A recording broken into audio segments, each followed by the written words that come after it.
capítulo 5, que penso vão nos ajudar bastante na nossa compreensão da mordomia.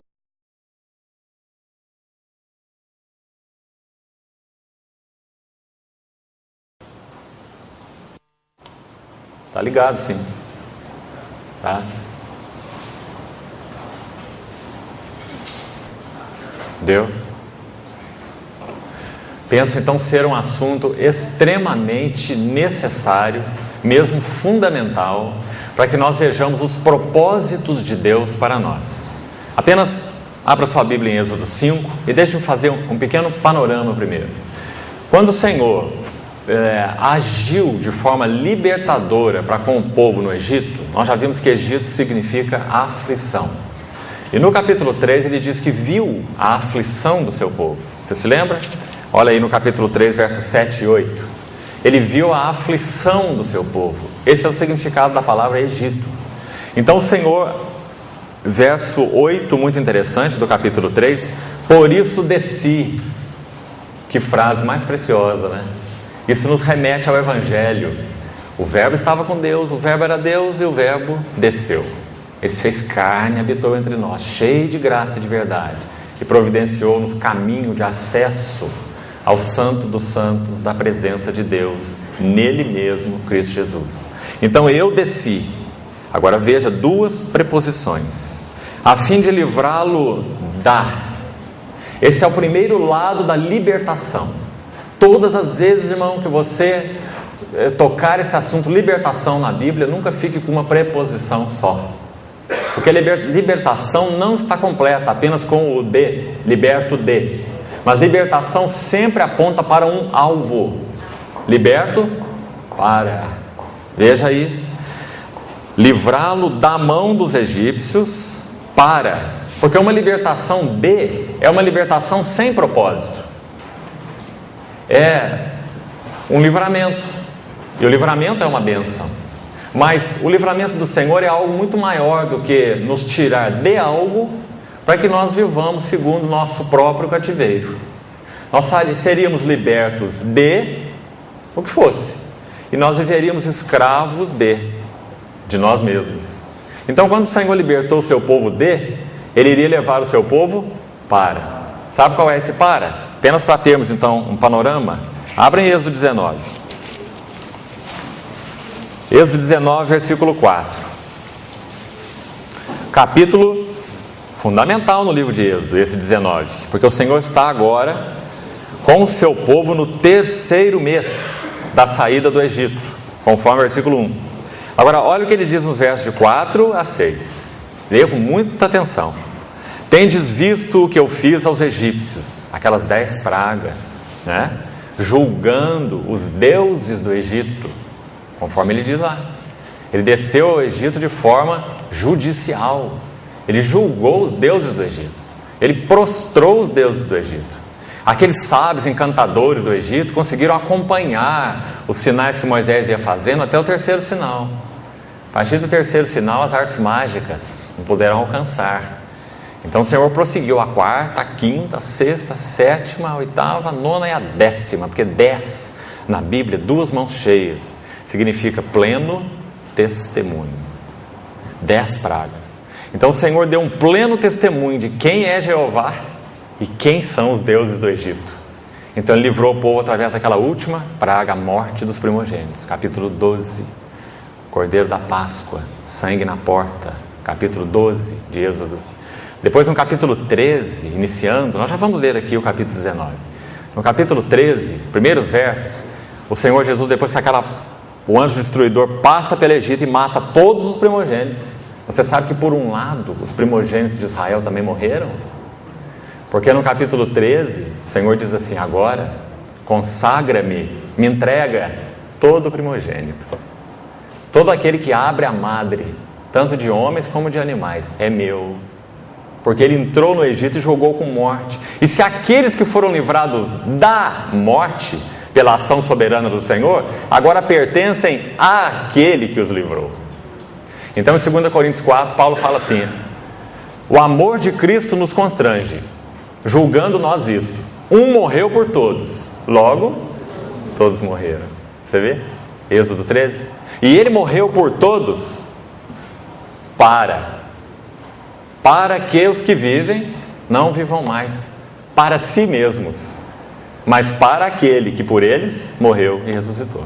Isso é 2 Coríntios, capítulo 5, versículos 14 e 15. É a interpretação de Êxodo 13, versículo 2. Então, aqui no capítulo 19, onde nós estamos, vamos ler o versículo 4. Tendes visto o que eu fiz aos egípcios, como eu vos levei sobre asas de águias e vos cheguei a mim. Um imenso Boeing desceu lá no Egito e colocou aquele povo lá. A figura da águia é essa, né? A águia, quando vai despertar a sua ninhada, Deuteronômio capítulo 32 fala sobre isso. A águia mãe, ela vai tirando a forragem de penas daquele ninho para as águiazinhas saírem do ninho, porque a águia, assim como nós, gosta tanto do conforto que ela não sairia do ninho. Para quê? Ela tem alguém que voa por ela, caça por ela e dá comida para ela. Então ela não sairia do ninho. Então o Senhor vai removendo a águia, vai removendo as penazinhas e jogando as penas para fora, a forragem do ninho.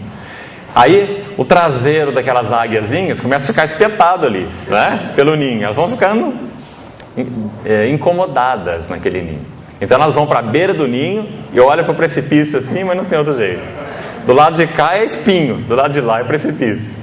E por causa da natureza dela, ela prefere o precipício.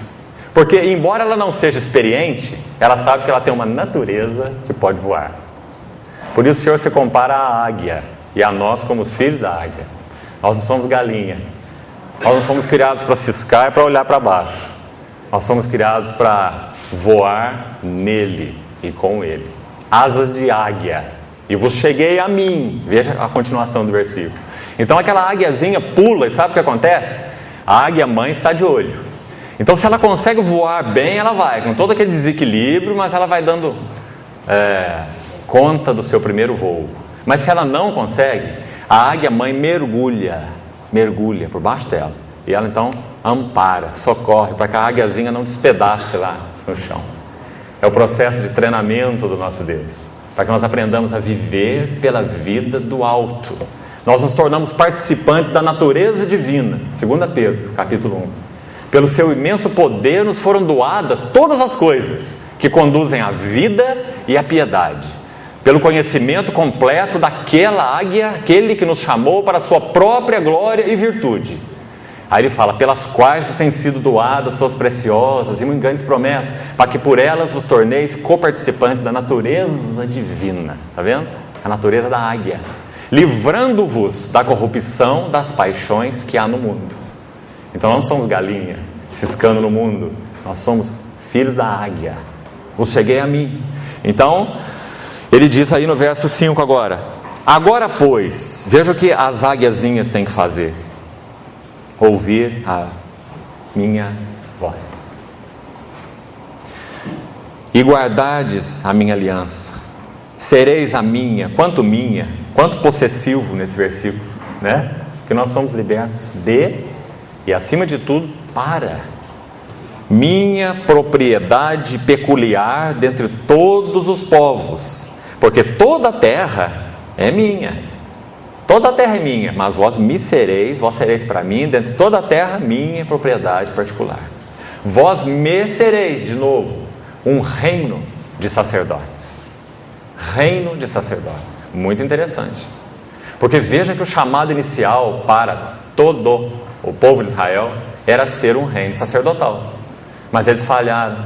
Eles levantaram no deserto, Êxodo 32, lá na frente, o bezerro de ouro. E disseram, esse é o nosso Deus, que nos tirou do Egito. Então Moisés desce do monte, depois de 40 dias, vê aquela festa pagando aquele povo, né? E ele então quebra aquelas tábuas e ele pronuncia aquele juízo. Quem é do Senhor, venha-se para aqui. Então diz a palavra, juntou-se a ele toda a tribo de Levi. Uma, no meio das 12. Então a tribo de Levi foi consagrada à tribo sacerdotal. Por quê? Porque as outras 11 não quiseram. Mas o Senhor diz, vós sereis para mim um reino de sacerdotes. Está vendo? Está vendo qual a intenção de Deus, qual a resposta do homem? Então, irmãos, o Deus que agiu em graça, agora age em governo. Porque graça e governo se completam. A graça não anula o governo, a graça nos introduz no governo, para que nós sejamos disciplinados, discipulados, ouvindo a sua voz, né? Disciplina de Deus, Hebreus 12, para que nos tornemos participantes da sua santidade. Esse é o seu desejo. Quão importante compreender isso. Nós não jogarmos graça contra governo. Não há nenhuma antítese nesses dois termos, há uma complementaridade. A graça nos introduz no governo e nós podemos viver o governo de Deus pela graça. Mas nessa vivência da graça nós experimentamos o governo. E se não nos rendermos ao governo, nós teremos a disciplina do governo da graça. Disciplina da graça. Então, como tem dito aos irmãos, não veja a Deus como o Papai Noel celestial. Ele não é o Papai Noel celestial. O livro de Hebreus diz assim, que se nós retardamos e não ouvimos, e recusamos, e endurecemos, horrível coisa é cair nas mãos do Deus vivo. Porque o nosso Deus é um fogo consumidor. É a natureza dele, irmão. É a natureza dele. Você não estaria contente com uma família de filhos de uma outra forma, de um outro caráter. Porque o seu zelo santo de pai te levaria a agir com toda a graça. Por isso Pedro diz, o Deus de toda, não é uma parte graça, uma parte governo, é o Deus de toda a graça, que em Cristo vos chamou a sua eterna glória. Lembra? 1 Pedro 5,10. Depois de ter sofrido, disciplina da graça, debaixo do governo, depois de ter sofrido por um pouco, e esse um pouco, segundo Pedro, dura a vida inteira, porque a nossa vida é um breve tempo. Ele fala isso na primeira epístola agora, no capítulo 1. Então, depois de ter sofrido por um pouco, Ele mesmo vos há de aperfeiçoar, e firmar, e fortificar, e fundamentar. Então, a Ele, pois, seja toda a glória. Né? Esse maravilhoso texto. Então, não jogue a graça de Deus contra o governo de Deus. Porque a graça de Deus nos introduz e nos habilita a vivermos no governo de Deus. Então, esse é o assunto aqui. Vós sereis para mim um reino de sacerdotes e uma nação santa. E já disse, irmãos, então, o que aconteceu mais à frente, a recusa do povo. Esse é o panorama. Agora vamos voltar para Êxodo 5 e vamos seguir aqui alguns passos para nos ajudar a ver o que a palavra de Deus pode nos ensinar sobre essa mordomia cristã. E nós estamos focando esse assunto aqui juntos, porque isso tem tudo a ver com a nossa vida cristã familiar. Tanto conjugal, quanto relacional, pais e filhos. Então vamos procurar observar isso aqui.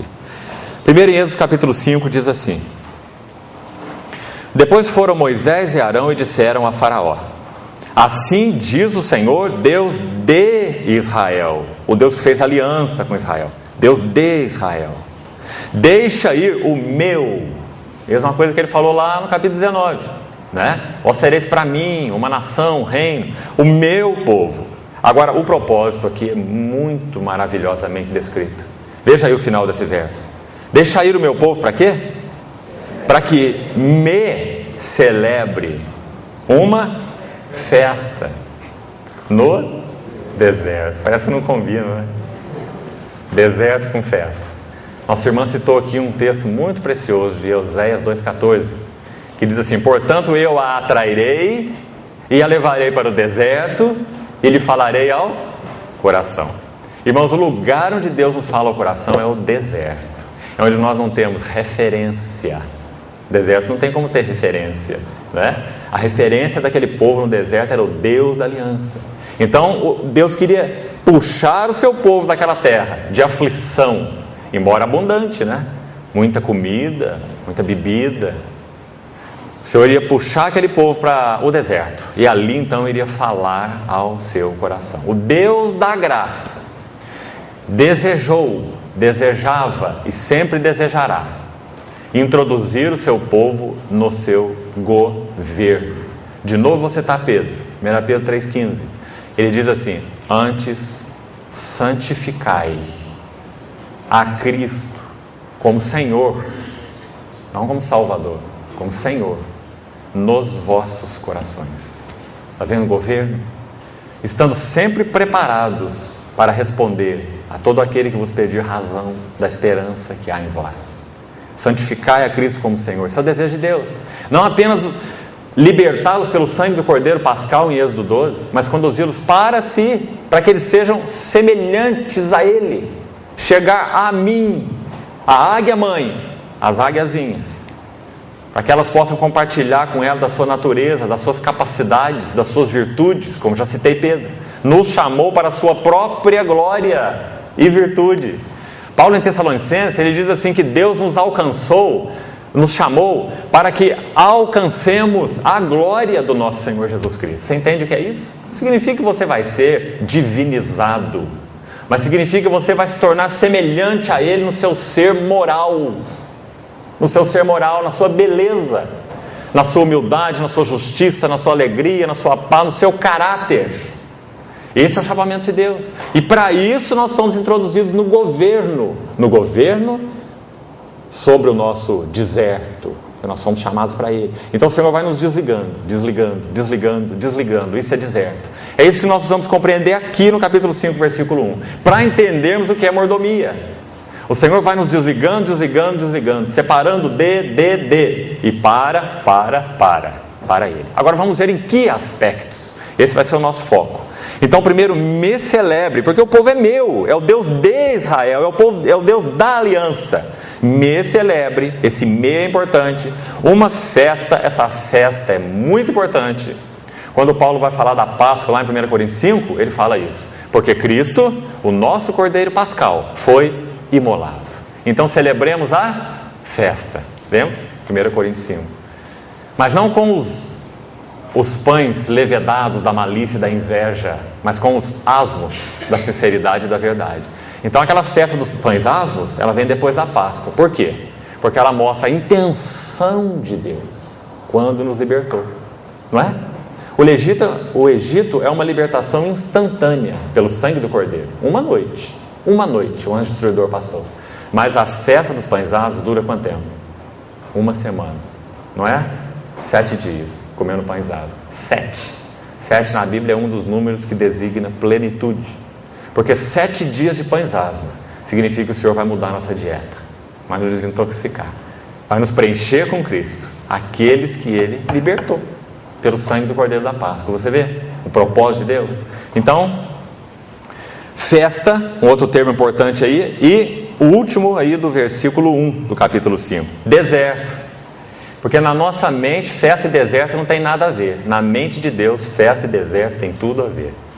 Só celebramos festa no deserto, porque Ele nos introduz nesse processo de disciplina, quando nós vamos conhecendo bem a Ele e bem as nossas próprias almas, como falamos ontem.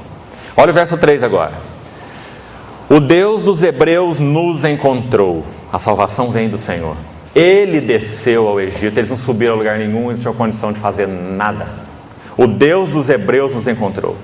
Eles estavam falando para Faraó. Deus ordenou assim: deixa-nos ir pelo caminho de 3 dias. Já disse aos irmãos que 3 na tipologia bíblica significa morte e ressurreição. Jonas 3 dias, 3 noites no ventre do grande peixe, o Senhor Jesus no ventre da terra.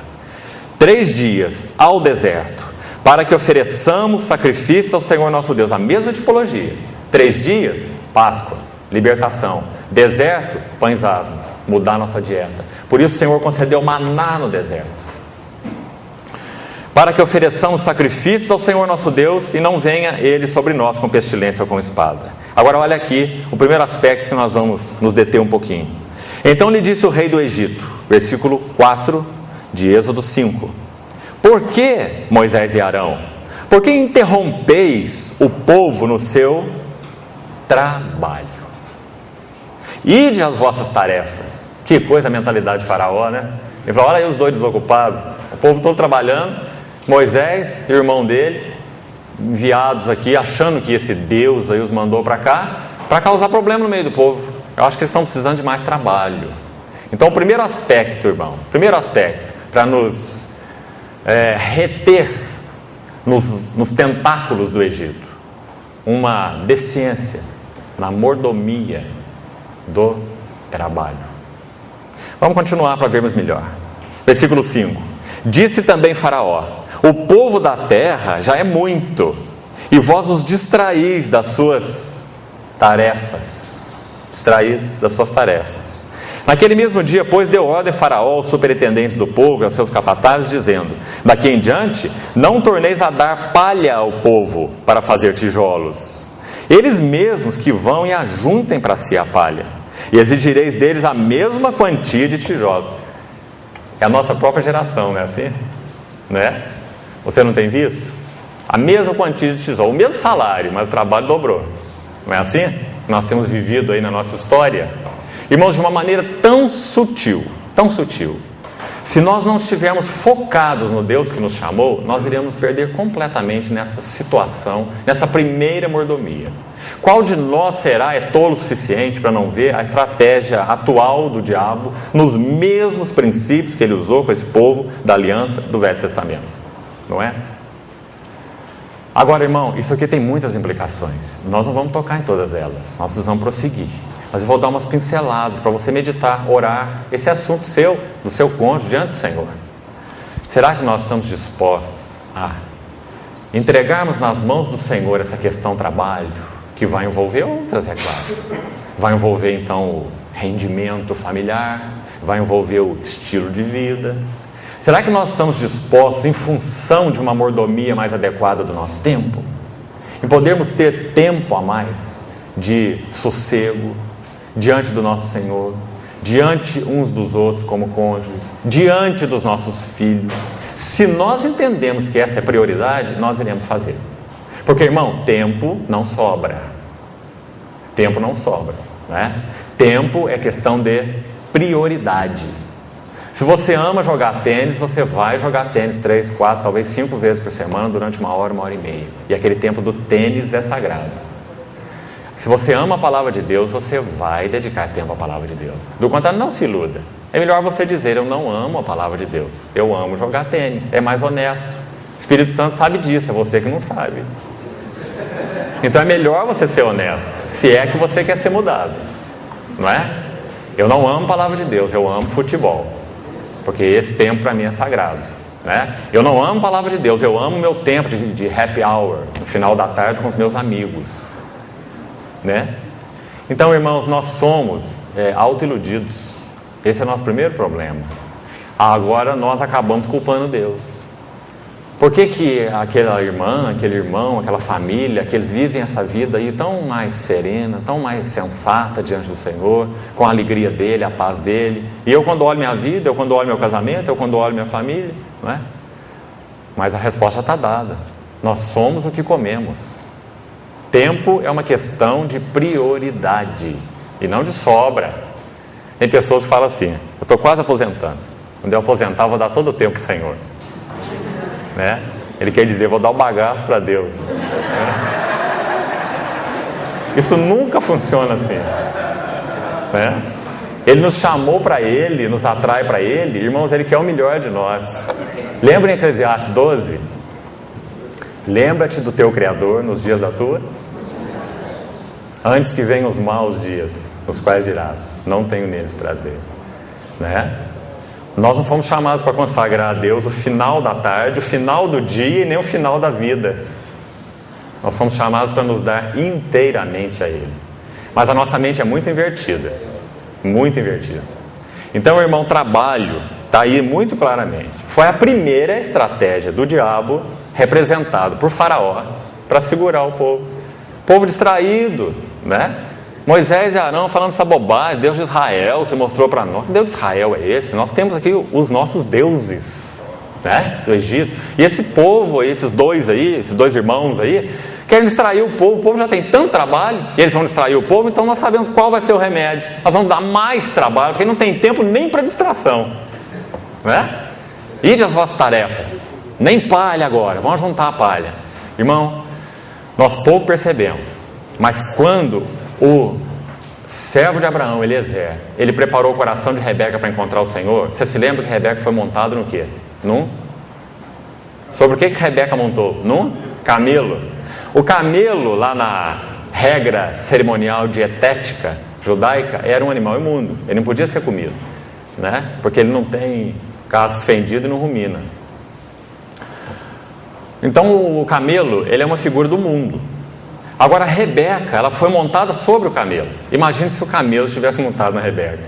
ela nunca ia encontrar o Isaac, não é? Então nós sim, por isso mordomia. O Senhor não nos chamou para viver uma vida de monges reclusos, mas o Senhor nos chamou para montar o camelo, e não para o camelo montar em nós. Nós vamos pela mordomia usarmos aquilo que o Senhor tem nos confiado para nos conduzir para quem? Para Isaac, em direção a ele. E não montarmos no camelo e ir para a direção oposta de Isaac. Esse é o nosso problema. Você percebe? E muito menos o camelo montado sobre nós. Mas o que nós temos visto hoje? Né? Você é empresário, você é executivo, você é empregado, você trabalha em empresa, você conhece muito bem. Você é profissional liberal, você conhece muito bem. Eu também exerci minha profissão liberal 23 anos. E nós sabemos a facilidade com que nós podemos nos corromper com este item. Porque o nosso filho tem que ter aquilo que o outro filho do outro fulano tem. Porque o nosso filho tem que estudar naquela escola que o filho do outro fulano estuda. Nós competimos o tempo todo. Nós temos que vestir aquela marca de roupa que custa o triplo dessa outra aqui, embora seja exatamente a mesma coisa, vai vestir, não vai ficar nu, vai servir do mesmo jeito, mas não, tem que ser aquela, porque a etiqueta tem que estar do lado de fora. A etiqueta não fica mais por dentro, fica por fora, né? Para mostrar que marca que você usa e quanto custou aquela roupa. Não é assim? Agora, será que isso confere, irmãos, com os propósitos do Senhor, caminho do Senhor? Eu não estou recriminando o fato de usar uma roupa com a etiqueta por fora, né? Não seja tão infantil assim. Eu estou falando do princípio, né? Será que nós não estamos nos gastando correndo atrás do vento? Será que não? Aquela mensagem eclesiástica é tão profunda, né? Vaidade de vaidades, tudo é vaidade. Sabe quais são? Já estudou Eclesiastes? Vou te dar a chave de Eclesiastes. 2 frases: debaixo do sol e vaidade. Vaidade é uma palavra que tem a raiz hebraica da palavra bolha, vão, vaidade, qualidade do que é vão, não tem nada dentro, vaidade. E a outra frase chave de Eclesiastes: debaixo do sol. Então vamos pensar na raiz hebraica da palavra vaidade, bolha.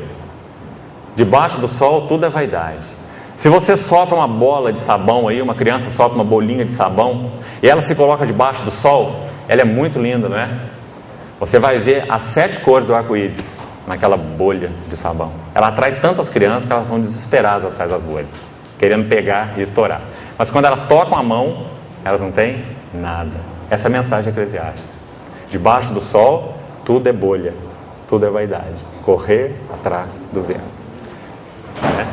Então, irmãos, se o Senhor, pelo Espírito do Senhor, usando a palavra do Senhor, não convencer o nosso coração, nós não temos recurso, nós não temos remédio. Nós iremos tentando dar um jeito,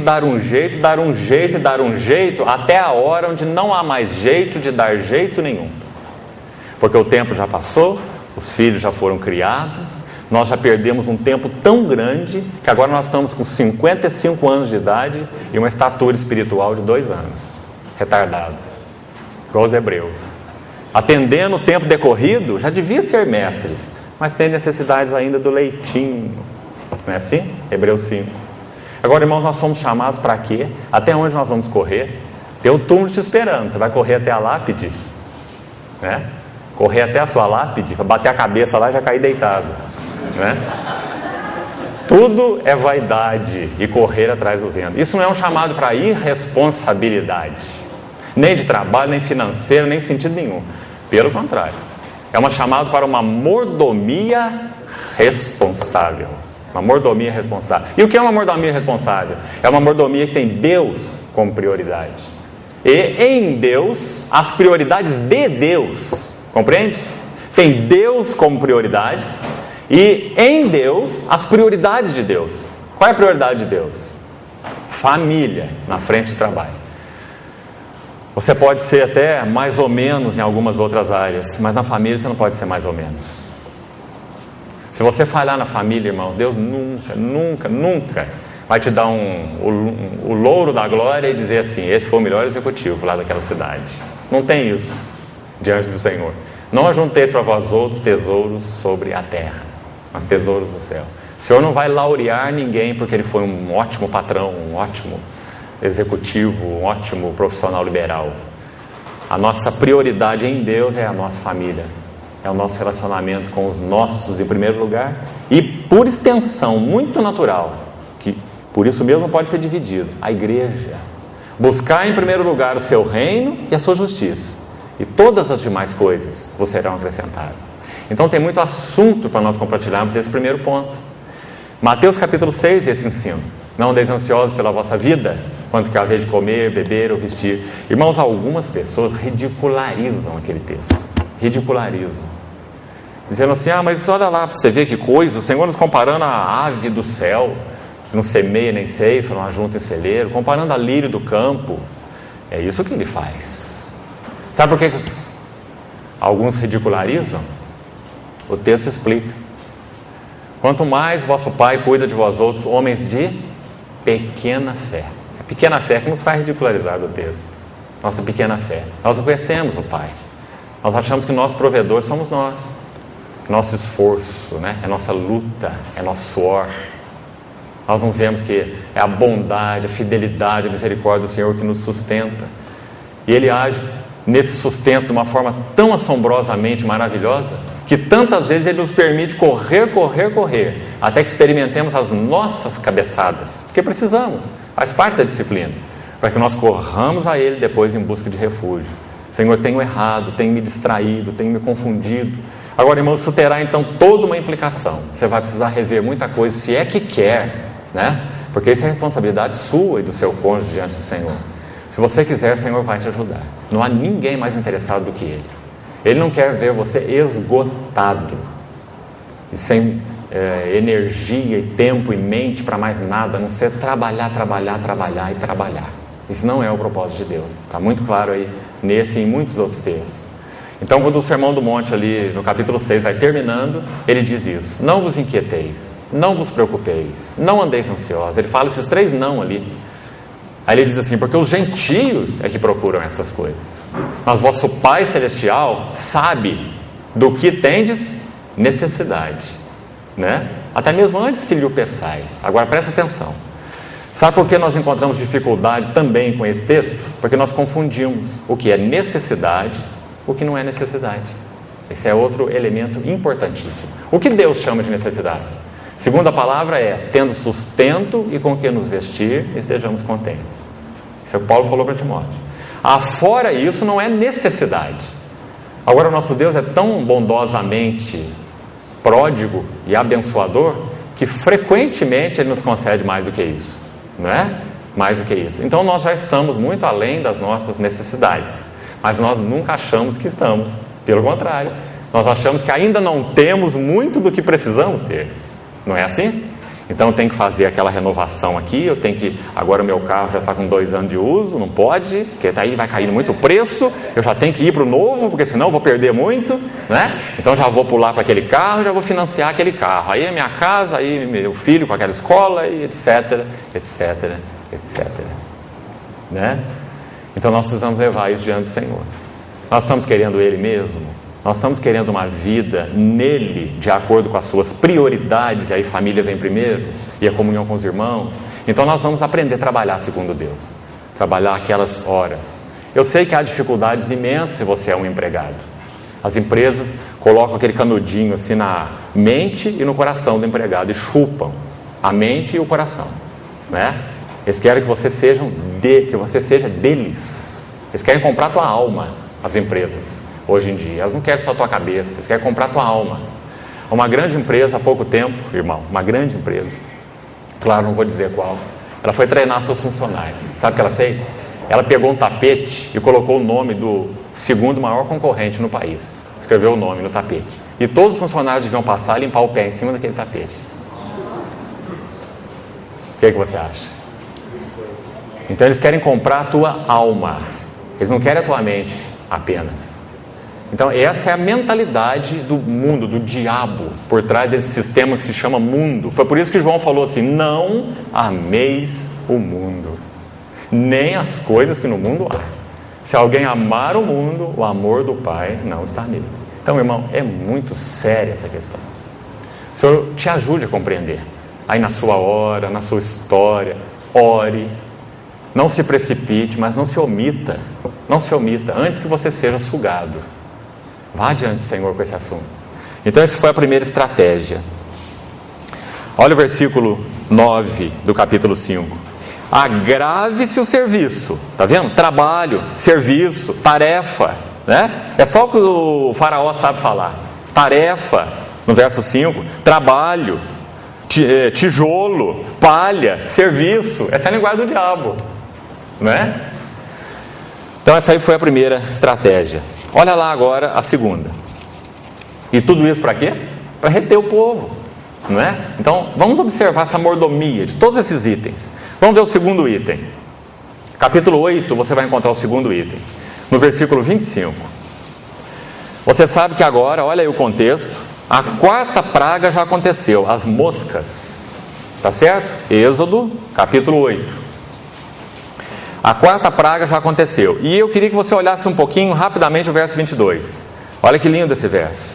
Naquele dia, o Senhor está dizendo: eu separarei. Separar, santificar, colocar à parte. Eu separarei a terra de Gósen. Que terra que era essa? Era onde habitava ali aqueles que desceram, aqueles 70, família de Jacó, que desceu da sua terra para o Egito, quando José já estava lá reinando. Terra de Gósen foi dada a eles.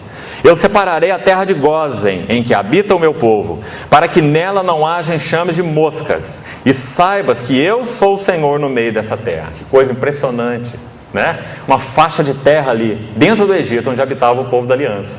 Então o Senhor falou: essas pragas vão afligir o Egito, mas agora eu vou mostrar a diferença. Elas não vão afligir esta terra.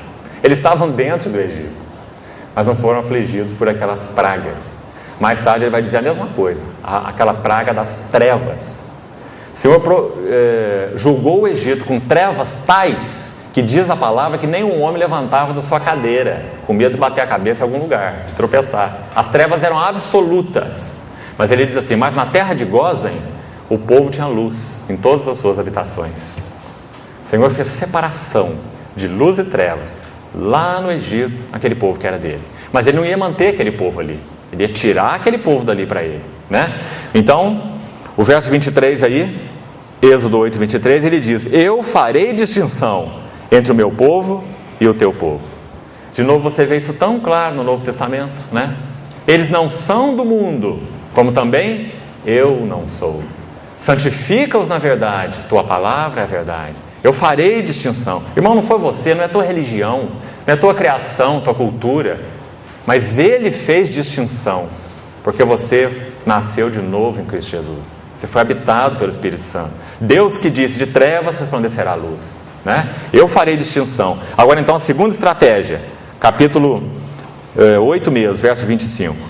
Chamou o faraó a Moisés, a quarta praga já aconteceu, o faraó está ficando desesperado, né? Então ele chamou a Moisés e Arão e fez segunda proposta, que vai tocar outro aspecto da mordomia.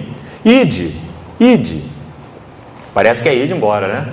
Mas não, ide, oferecei sacrifício ao vosso Deus nesta terra. Segunda estratégia. O que vocês querem? É cultuar os deuses ou Deus de vocês? Tá bom? Não precisa cultuar os nossos, cultua o de vocês, mas aqui. Olha a resposta de Moisés: não convém que façamos assim, porque ofereceríamos ao Senhor nosso Deus sacrifícios abomináveis aos egípcios.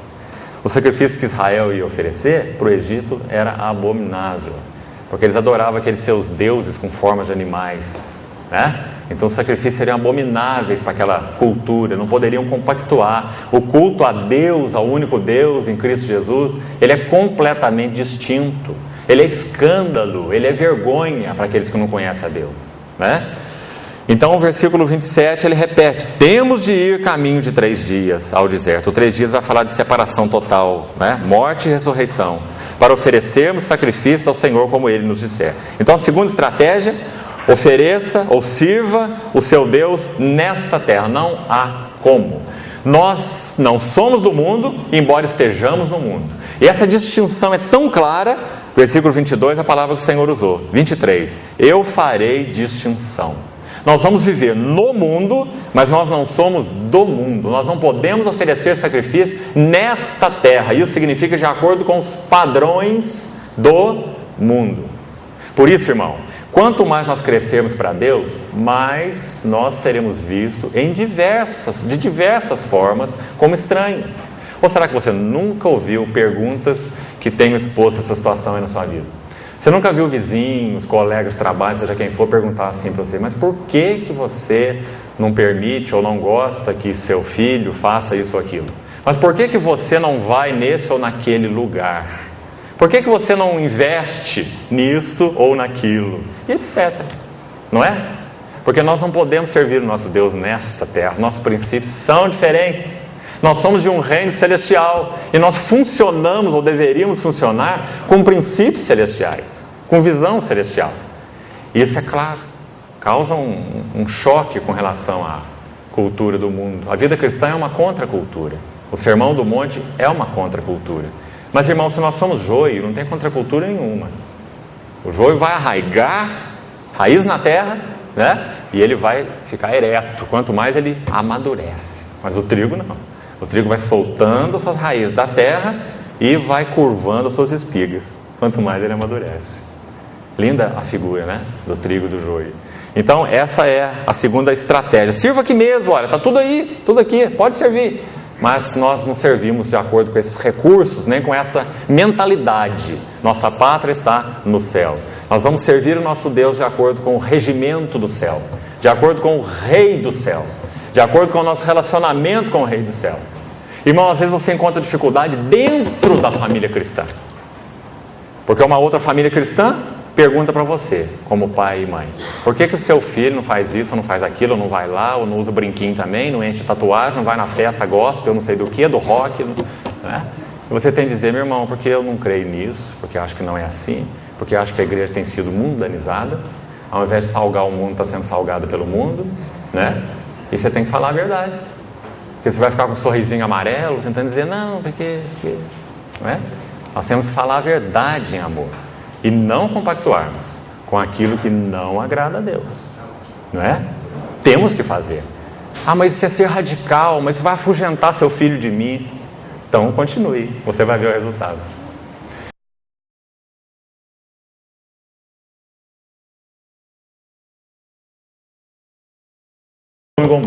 Presta atenção. Abraão e Ló caminhavam juntos, não é? Até uma etapa da jornada.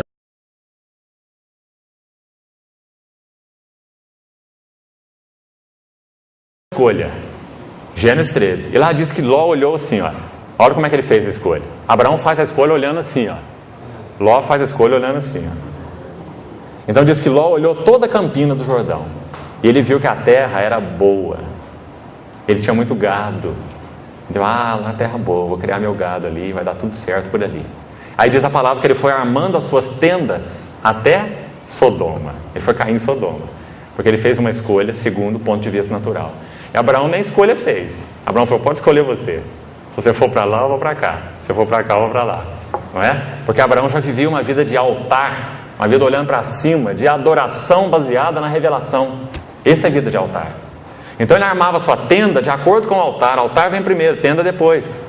Então ele armava a tenda no lugar do altar. Revelação, adoração.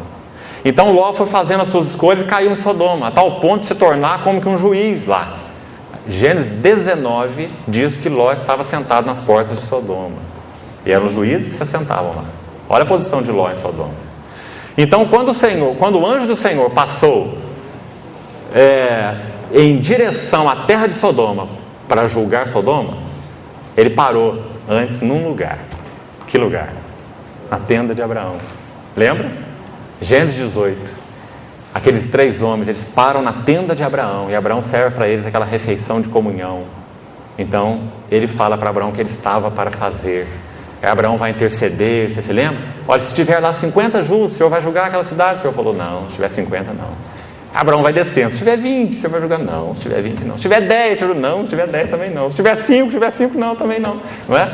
No final de contas, ali só tinha Ló, que Pedro chama de justo, né? Ló afligia sua alma justa no meio daqueles insubordinados. Isso está escrito lá em Pedro. Mas era um justo misturado, era um justo corrompido, era um justo contaminado. E quando o Senhor foi julgar Sodoma, ele não falou com Ló. Não é interessante? Se Pedro diz que Ló tinha uma alma justa e afligia sua alma no meio dos libertinos, Por que o anjo não falou com Ló? Motivo: Ló estava misturado. O Senhor falou com Abraão porque Abraão estava separado. Então, irmão, o Senhor nos ajude a compreender esse princípio. O Senhor fala com os que estão separados, não com os que estão misturados. Isso vale para todos os aspectos. Isso vale para o aspecto secular, isso vale para o aspecto religioso. Os ídolos, os deuses do nosso coração. Então, esse é um princípio muito importante. Depois, então, o versículo 3, ou melhor, a terceira estratégia. Êxodo 8, 28. Faraó disse, Êxodo 8, 28, deixar-vos-ei ir.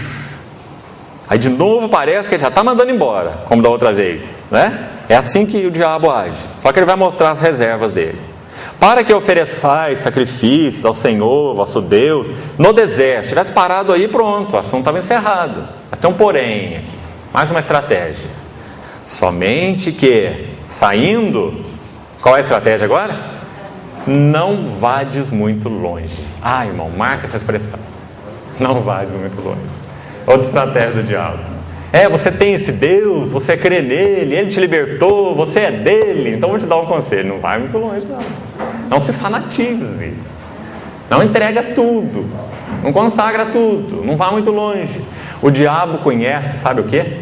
O nosso apetite. Ele sabe que se nós não nos entregarmos de todo, ele tem caminho em nós. Então ele disse, olha, fica por perto do Egito, porque eu tenho certeza que você vai sentir saudade da cebola. Tenho certeza que você vai sentir saudade do melão, né? Dos peixes e etc. Então não vá longe, porque aí você vai estar ligadinho. Mas quando o Senhor libertou o povo, ele fez o povo passar pelo Mar Vermelho, né? Que abriu só de ida, sem passagem de volta. E o povo foi para o deserto para comer maná, para ser desintoxicado do apetite do Egito. Por quê? Porque o diabo sabe isso aí, olha. Se você não for longe com o Senhor Jesus, se você não se entregar de todo, você vai ficar cativo do Egito. O mundo terá capacidade de rebuscar você. Demas, meu cooperador, tendo amado o presente século, me abandonou. Só Lucas está comigo. Lembra de Paulo falando? O diabo conhece isso. Nós é que não conhecemos. Então ele vai montar uma estratégia para dizer para você, calma meu irmão, calma, vai devagar, não vá muito longe, não se entrega de todo, não te consagra. Irmãos, eu me lembro quando eu era um adolescente, a primeira ideia, já tinha crido no Senhor, tido minha experiência particular com Ele, embora tivesse nascido num lar cristão, me converti quando adolescente. E eu me lembro, a primeira ideia de consagração que veio à minha mente, como aquele chamado inicial do Senhor. Sabe como que eu compreendi a primeira vez consagração? Uma banana que está sendo descascada. Então o Senhor ia me pegar, ia me descascar com aquela banana e jogar então tudo para fora, né? E eu ia ser ali privado e despido. Consagração no sentido de privação, de despojamento. Até que nós vamos entendendo que consagração é lucro, é ganho. Consagração é separação para Ele. Ele é tudo, não é privação. Na linguagem espiritual, sacrifício é uma palavra que não existe. É privilégio a palavra que existe. Nós somos chamados para Ele, somos dele. Consagração é nos rendermos àquele que nos ama. Consagração é entregarmos a nossa queixada para aquele que é capaz de nos libertar. Você quer ver uma linguagem muito linda no livro de Oséias? Abra, por favor. Acho que esse é um dos capítulos do Velho Testamento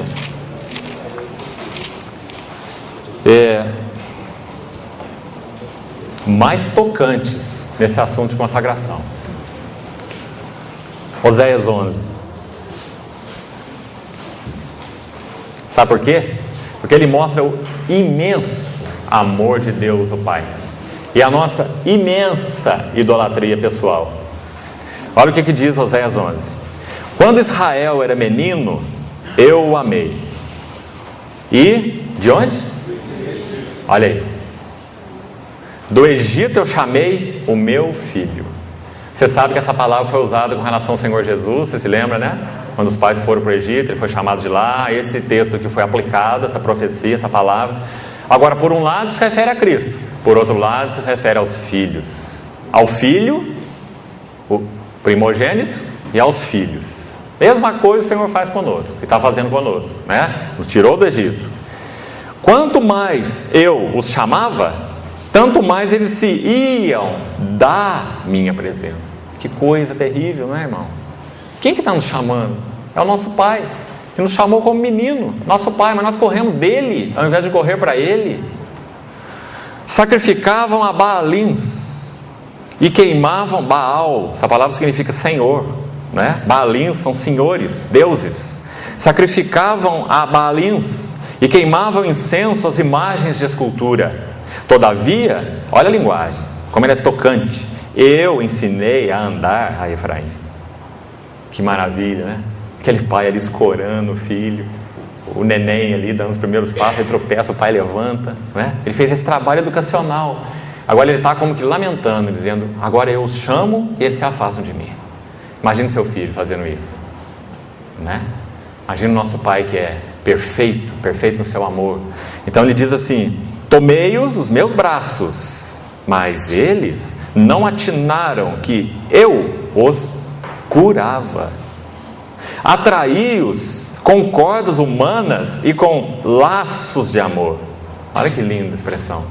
E fui para eles como quem alivia o jugo de sobre as suas queixadas, e me inclinei para dar-lhes de comer. É muito metafórica aqui a linguagem, muito linda, né? É o pai dando papinha lá para o filho pequenininho, né? Ele inclina para dar de comer, né? Então no verso 5 diz assim: não voltarão para a terra do Egito. Olha que interessante, porque eles foram libertos do Egito, passaram pelo mar, eles não voltariam, eles nunca voltaram para o Egito, para a terra do cativeiro. O povo de Israel nunca voltou, saiu de lá, foi um ponto final, assim como a cruz de Cristo nos separou de forma final, não é? Mas, tem um mas aí, mas o Assírio será o seu rei. Eles experimentaram 2 cativeiros, um a Assíria, e 150 anos mais ou menos depois, outro a Babilônia, cativeiro Babilônia. Não voltaram para o Egito, mas foram avassalados, se tornaram escravos de um outro rei. Por quê? O motivo está aí, porque não renderam-se integralmente àquele que os libertou. Por isso a estratégia do diabo: tá bom, sirvam Deus, pode ir para o deserto, mas não vá muito longe. Está vendo? Então o Assírio será o seu rei, porque recusam converter-se. Claro que esse converter-se fala de integridade de coração, converter-se de todo o coração. A espada cairá sobre as suas cidades, consumirá os seus ferrolhos e as devorará, por causa dos seus caprichos. Porque o meu povo é inclinado a desviar-se de mim. Se é concitado, chamado a dirigir-se acima, ninguém o faz. Então essa é a história relacional entre Deus e nós, no que concerne ao nosso próprio coração. E só vendo isso é que nós podemos nos render a Ele. Ganha mais, Senhor. Converte mais, Senhor. Alcança mais, Senhor. Me leva mais longe, Senhor, né? Então essa foi a terceira estratégia. Vamos lá para a quarta. São 5 aspectos. Vamos compartilhar rapidamente o quarto e o último para encerrarmos. O quarto aspecto está no versículo 10, o capítulo 10. Quarto aspecto, então, da nossa mordomia. Olha que ponto é tocado agora.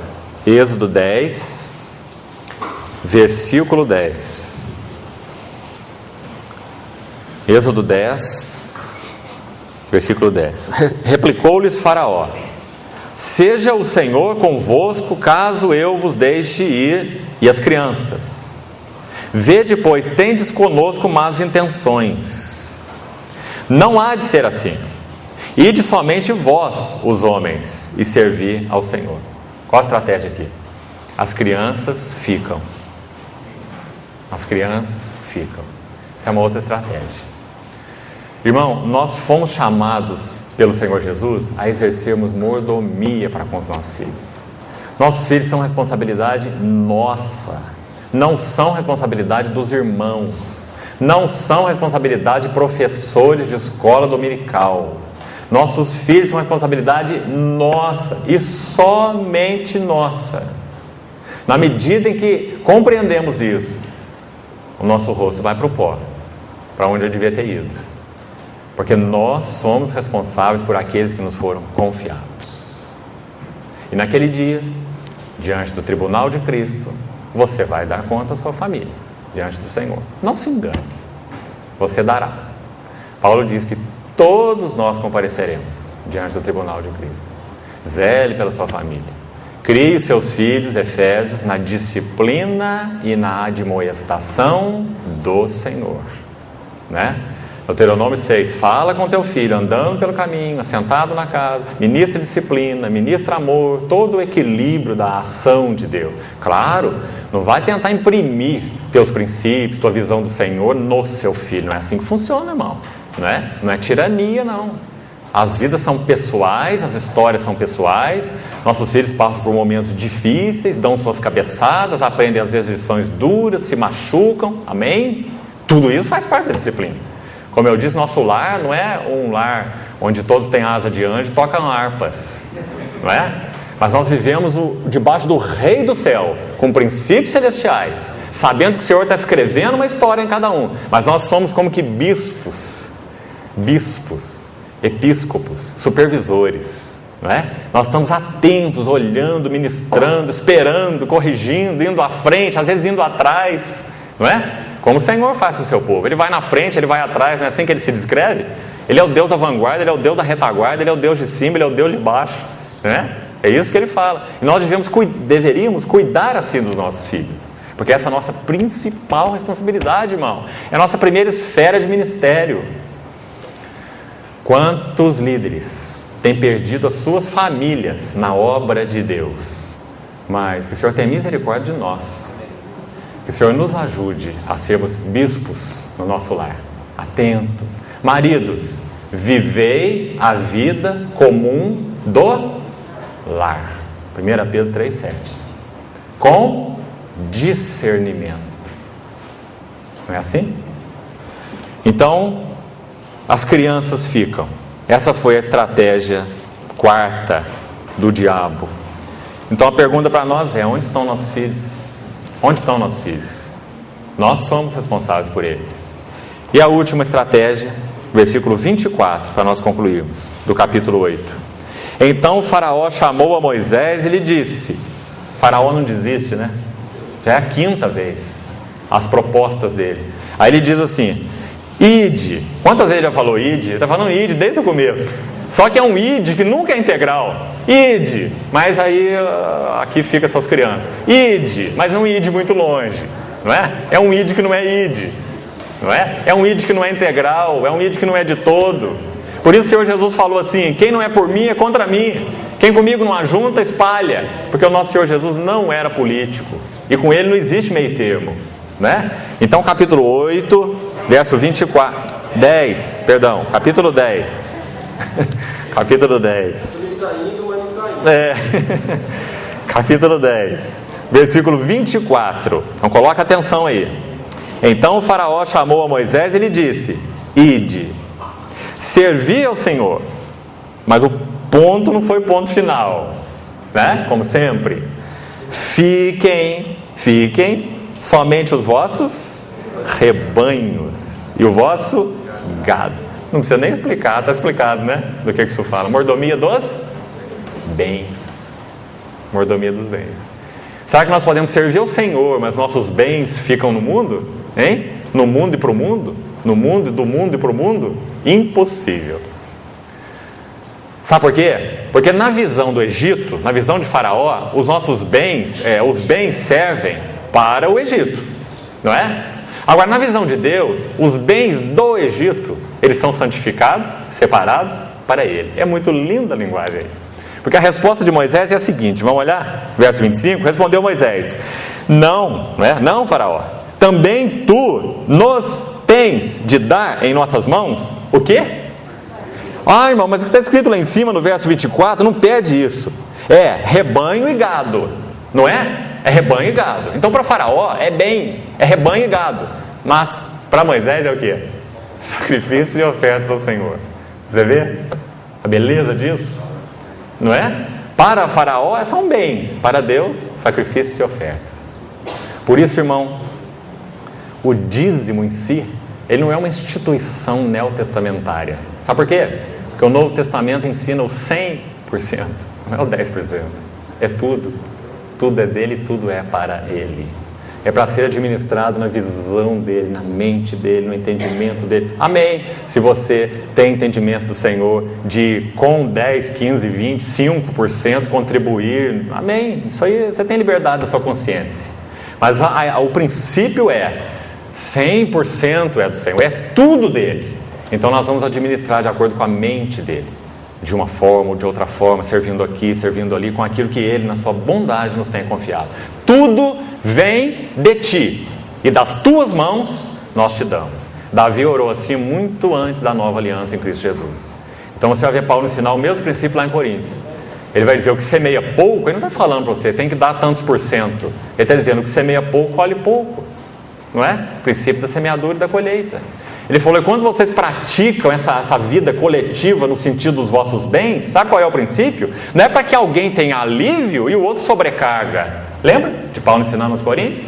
Mas para que haja igualdade. De tal forma que o que colheu pouco não passou fome. E o que colheu muito também não precisou juntar nos seus celeiros. Ele repartiu o que ele juntou. Maravilhoso. 2 Coríntios capítulo 8 e capítulo 9. Eu ensino sobre essa mordomia dos bens. Então, estude 2 Coríntios capítulo 8 e capítulo 9 nessa luz aqui. Para o Egito, rebanho e gado. Para Moisés, sacrifícios e holocaustos ao nosso Deus. E agora, para concluir, o verso 26, ele diz assim, Êxodo 10, 26. E também os nossos rebanhos irão conosco. E agora Moisés chegou na radicalidade final. Chega de tratar com o faraó. Ele falou: nenhuma unha ficará. Não vai ficar criança, não vai ficar rebanho, não vai ficar nada, nem uma unha. Que expressão linda, não é? E aqui então no capítulo 11 agora diz assim, capítulo 11, verso 1. Disse o Senhor a Moisés: ainda mais uma praga. Ele está anunciando a última, o estágio final de negociação está acabando. Agora vem a morte dos primogênitos. Então ele diz: mais uma praga eu trarei sobre Faraó e sobre o Egito. Então ele vos deixará ir daqui. E quando ele vos deixar ir, é certo que vos expulsará, como? Totalmente. Ah, irmãos, essa palavra tudo, todo, total, elas são maravilhosas. Porque elas falam do que Deus é. Ele é um Deus integral. Ele nos salvou integralmente. Ontem nós vimos: o Deus da paz nos santifique em tudo. Lembra? Essas são palavras que tocam que Deus é tudo, todo, total. O santifique em tudo. E o vosso espírito, alma e corpo sejam conservados íntegros e irrepreensíveis. Esse é o nosso Salvador. Livro de Hebreus 7, 25 diz assim: por isso ele, por causa do que ele fez, sua obra consumada no Calvário, ele pode nos salvar totalmente. De novo, total. Vivendo sempre para interceder por eles. Então, como escaparemos nós se negligenciarmos tão grande salvação? Irmão, o Senhor fale ao teu coração. O Senhor te ajude na sua história, aí com o seu cônjuge, a sondar, a responder aquela primeira pergunta da história, da relação do homem com Deus. Onde estás? Onde estás com relação à tua vida pessoal? Onde estás com relação ao teu trabalho? Onde estás com relação à tua esposa, ao teu marido? Onde estás com relação aos teus filhos? Onde estás com relação aos irmãos na vida da comunidade? Onde estás? Nós precisamos responder essa pergunta. Porque aquele que pergunta é aquele que quer que nós saiamos de trás da moita e digamos assim: estou aqui, com a minha nudez. Fiz até uma roupinha bonitinha, mas não está servindo. Ela não vai aguentar até amanhã, né? Folha de figueira. Então o Senhor pegou aquele casal, cobriu-os, um sacrifício no jardim. Êxodo 3, Gênesis 3. Ela diz que o Senhor ele fez vestimenta de peles para Adão, sua mulher, e os cobriu, não é? Mas isso não antes que eles tivessem respondido a pergunta: onde estás? Senhor, então fale aos nossos corações. Amém. Vamos orar.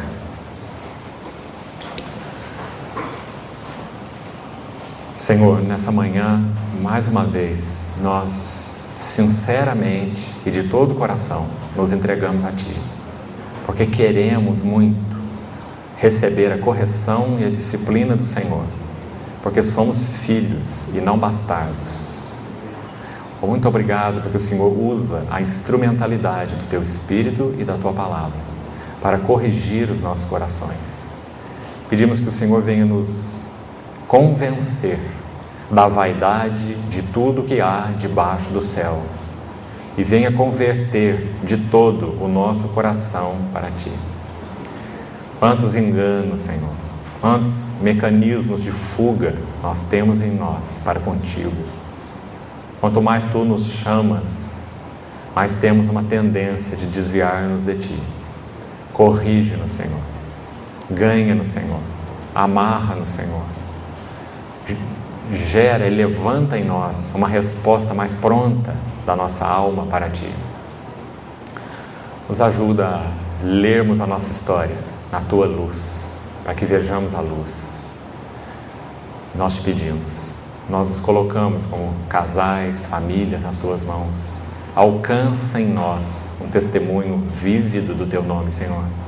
Não nos permita viver no meio de uma geração tão pervertida e corrupta, sem que resplandeçamos como luzeiros no mundo.